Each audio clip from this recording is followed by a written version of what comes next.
Hello guys, welcome ulit sa Magulong Table. Ayan, bali mayroon tayo ditong ayan, back to back na COS type, no. So powerless.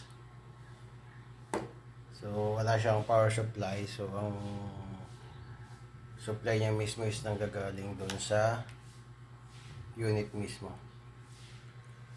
So ang gamit ko is U16 and B8. So bali yung U16 ko ay UHF and BHF yung itong B8. 1, 2, 3, 4. Mahina ang audio. Buksan natin konti. 1, 2, 3, 4. O, pansin mo pag umilaw yung isa yun. Yung isa ay transmitting yung isa. 1, 2, 3. And dito naman tayo mag-transmit sa kabila. So yung kabilang LED naman yung Ilaw, 1, 2, 3, 4. 1, 2, 3, 4. so mayroon tayong trimmer para sa delay, ano. Kung gusto mo mababa lang yung delay or mahaba, ang maximum niya is 1 second delay lang.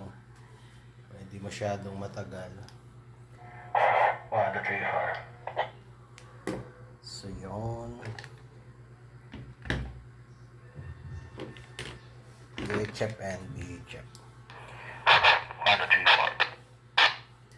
Check 1, 2, 3. So yung audio control mo is sa unit na mismo. Kung gusto mo lakasan o hinaan, ayan, sa unit na mismo siya. 1, 2, 3, 4. Ayan, over mode na siya. Masyado na malakas. Check 1, 2, 3, 4. So yun lang guys. Thank you. Ay, ngayon ang static.